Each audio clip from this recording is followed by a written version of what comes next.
Yo, slow budget. Once again. Yeah. Good morning, everybody. Today's date is March 21st, Tuesday.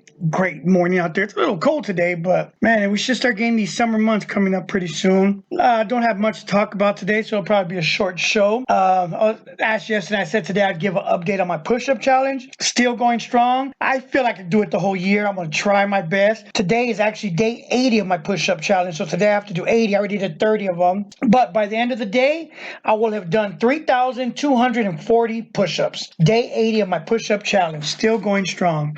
I love it. I feel good. Oh, there was one of my friends, Rich, had posted a video about George Lopez. There were these guys on a podcast talking about George Lopez, and it reminded me, I did a bit before about celebrity asses I want to kick. Well, the first one was Dog the Bounty Hunter. It's just something I know I've mentioned this before, but something about him just rubbed me wrong. Like, I watched his show, and the thing about Dog was he always wanted to be an instigator and attack the guy after his sons were there, after his sons already handcuffed the guy. Then he would get tough. He's not a tough guy. He just looks big. I've seen him even try to box. He cannot fight. I mean, so I will, at my age, his age, I think it would be a good fight, and I'm pretty sure I'd win. Now, the second person on that list of celebrities' asses I would want to kick is definitely George Lopez. George Lopez to me is just an idiot. I don't know what else to say. He's just, man, these guys were going in on him and calling him a pendejo, stupid, and he is. I mean, his politics are the weirdest. I don't know. I can't explain. Just something about him is just, I know he's hypocritical. He's one of the big, but he's Hollywood. Another Hollywood hypocrite is, like I said, when George Lopez had his show, his television show, and before President Trump was even thought about being a president, he would always have Trump. Well, he was best friends with Trump, and they would talk for hours, and just they were good. As soon as Trump became president, like every other freaking leftist, freaking weird Hollywood celebrity, all of a sudden he's like, fuck that puto, and talking shit about Trump just to get the crowd's reaction and this and that. But come on, we all know you were best friends with Trump before he became president, and you would bring him on your show for ratings, and he was good for ratings, and you were one of the celebrities that would be at Trump's parties whenever he threw a big gala event. You were there. So, again, George Lopez to me is just another freaking hypocrite. And I'd be scared to fight George Lopez. Not that I would lose. I think I'd fucking kill him. I think, have you seen him lately? I think one or two punches, and that dude will go into cardiac arrest, and I'll be charged for murder. It wouldn't even be a fair fight. Honestly. So George Lopez, to me is just, and George Lopez's own words, FTP, fuck that puto. Truthfully, George Lopez is just an idiot. I don't know what else to say about that. WBC event last night. Man, Mexico and Japan, that game was incredible. Mexico jumped out one swing of the bat. Mexico jumped out to a 3-0 lead. Held that lead for a while. Next thing you know, Japan comes back. Boom. 6-6 that quick. I mean, well, it wasn't that quick. It was like the 6th, 7th inning already. And then Mexico took a lead, and it just went back and forth. So finally, Mexico lost in dramatic fashion. We're talking about bottom of the ninth, two men on base. And then when the dude from Japan hit it, we knew it was in trouble. Went off the wall. And both runs came in, and Japan won on a walk-off. It was just a good game. So today, the U.S. is going to go up against Japan for the championship, and I'm going to put money on the U.S. They look good.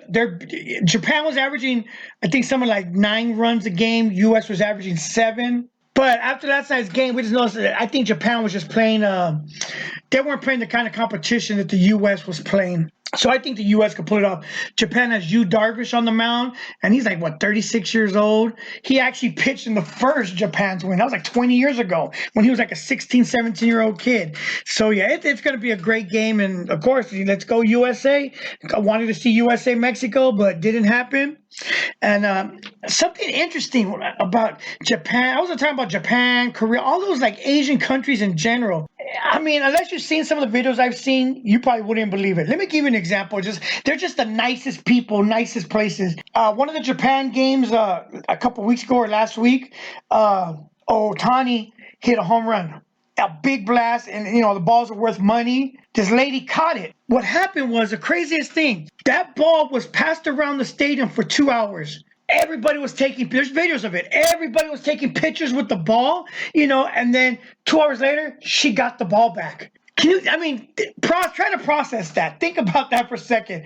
Will that happen in the U.S.? Do you think Barry Bonds' 70-something home run ball that at the time was worth millions, where guys are fighting? And I mean, hell, you guys will fucking take a ball from an 8-year-old kid that's a foul ball from a nobody, let alone an expensive ball. Do you really think if a lady caught that Barry Bonds ball, it's going to be passed around the stadium and come back to her? Hell no, especially like a Dodger Stadium or something like that. There's no freaking way. So I just thought that was interesting. And then it reminded me of other videos I've seen, like a Korea, where guys will like go to like a, just say like, I don't know, like a coffee shop, leave their laptop out, have a camera on it, all day. We're talking about like, you know, the whole 8-10 hours that the place is open. No one even touches it. No one goes near it. They'll leave it open like on outside places, like an outside, like by a park. And no one even touched. I mean, we got, you know what we have in the U.S.? We got people stealing bikes left and right. You know what I mean? Videos of people stealing bikes, let alone, imagine leaving a laptop out, something expensive. I saw another video where a guy left a wallet, didn't put no money, maybe put a few bucks in it, like at a coffee shop next to something. And then, sure enough, like multiple people don't even look inside the wallet, just try to take it to the counter. Oh, sorry, somebody left their wallet. And that's just the Asian culture. It amazes me. Places like Korea, where there's very little to no crime. It's crazy. I just thought those are interesting facts when I saw those videos, especially of a home run ball being passed around and actually makes it back. Let me put it this way, a valuable home run ball makes it back to the owner 2 hours later after everybody took pictures in the stadium. Not a lot to talk about today. So when I really have days like that, I'll go look at, let's say, like today in history. And March 21st, man, today was just a boring day in history. Not much. I mean, if you could go through and there'll be like massacres here, massacres there. I mean, I don't want to even bring that stuff up. Let's see, in 1965, on today, Martin Luther King started his march from Selma to Montgomery, Alabama. In 1935, Persia was officially changed to Iran. 1970, the first San Diego Comic-Con occurred, and that's still going strong. That's what, like 50-some years later. In 1943, there was an assassination attempt on Hitler that failed. So like I said, not much on this day. I did want to bring up one other thing. I thought it was funny. I think it was like 2 weeks ago, I posted a picture of me on Snapchat. Just a regular picture, boom, boom, nothing big. And then I did that whole bit last week about women and filters and makeup and how filters are. And then I forgot who I was talking to, and I brought it up. Well, I know who I was talking to.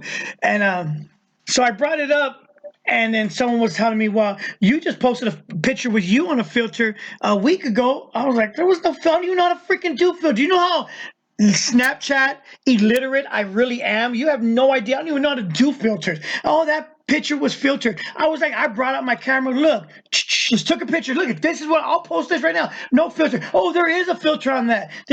I'm like, there's no filter. I just took a picture.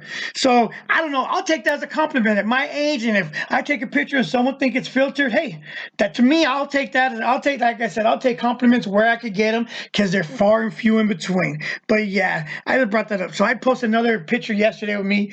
Look at no filter. Boom, just picture. Just wanted to bring that up. Goes both ways. I talk about people, I can take it, but there was nothing there. I don't use filters. I don't even know how to put filters. So with that, I'll put on some Snapchat and Instagram anonymous questions for tomorrow. Tomorrow, like I said, I'll be giving away some money at the end of tomorrow's show. Well, not at the end of the show, but probably the very next day or something. Or maybe I'll do it live. I'll do the randomizer live on Thursday's show with the winner of the $20. That sounds a lot better. You guys have a great Tuesday. Stay warm, and I'll talk to you guys tomorrow. Burn one. Yo. Slow budget. Once again.